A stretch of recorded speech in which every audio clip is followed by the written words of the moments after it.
But Right. you have to admit that President Obama, in his hour speech last night, came across very well. And I'm telling you, his approval rating is going to go up. And I'll tell you, this is a struggle, about a 50-50 struggle in this country. There are a lot of Americans who believe that President Obama and a big federal apparatus can do what he says they can do. When Obama finished speaking, Bill, I heaved a sigh of relief because I became certain that he's going to be defeated in 2012. And the reason I felt that way goes back to my basic philosophy of how you govern and campaign. Henry Kissinger said it best. He said that a statesman has to bridge the gap between his vision and his nation's experience. And if he gets too far out ahead of the country, like Obama did with health care, he loses his mandate. But if he stays too close to the conventional, like George Bush did in his domestic policy, he loses control over events. When Bill Clinton moved to the center, it wasn't cosmetics. We had a strong, substantive, centrist program. Welfare reform, regulating tobacco, balancing the budget, cutting the capital gains tax, that worked. And Americans saw that. And we controlled the agenda. So in '96, when he ran for re-election, everybody forgot about Hillary Care and gays in the military and his tax increases. His agenda of the 2 years of moderation was the central selling point of his candidacy.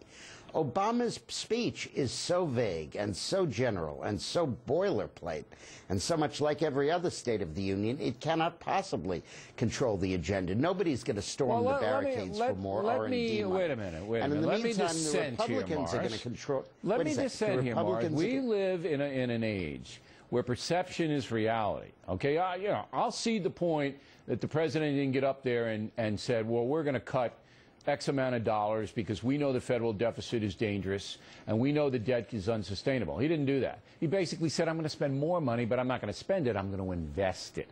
Okay, we all know what that means.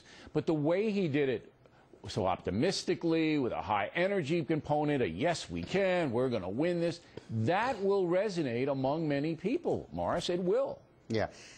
Well, you can fool some people all the time, all the people some of the time, but I believe that he doomed himself because the agenda will be captured by the Republican Congress, which is going to do real stuff.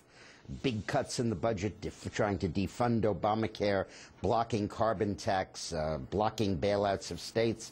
And that's going to be controversial. And that will set up the battle lines, the fault lines for the 2012 election. So the big thing I did with Clinton was everybody forgot about his messed up first 2 years when he ran after 4 years. What the Republicans are going to do is relitigate all of Obama's 09 and 10 mistakes. They're going to be center stage for the election in 12, and Obama's a one-term president. All right. Now, the president last night basically was trying to put an optimistic face on his administration, saying that all the money we have spent and everything we have done is going to radically change the nation and make America far and away the leader. We're still a leader. That's what I quite didn't get. I mean, nobody's beating us. Nobody's really even close. Right. But when you look at basically what he does, what he wants to do, what I was surprised about was he doesn't seem to think that continuing to spend government money is going to hurt us. And I think almost everybody believes it will. That's the big weak point in the speech.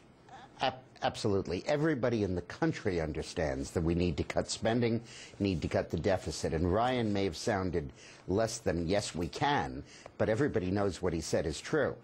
And you know, Bill, I was listening in an air-conditioned room with the windows closed because I'm in Florida, so I couldn't hear.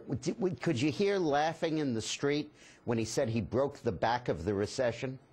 Were people overtly laughing so you could hear it out in the street, or were they just chuckling to themselves? You're coming at it from a partisan point of view. His supporters, and listen, you don't underestimate it. 9.4%? They believe it. Breaks the back? They believe it. They believe that things are going to get better. And look, and if they do get better, Morris, he could win. Well, I got to go, because we have the Democrat response. They won't get that better. All right. Okay.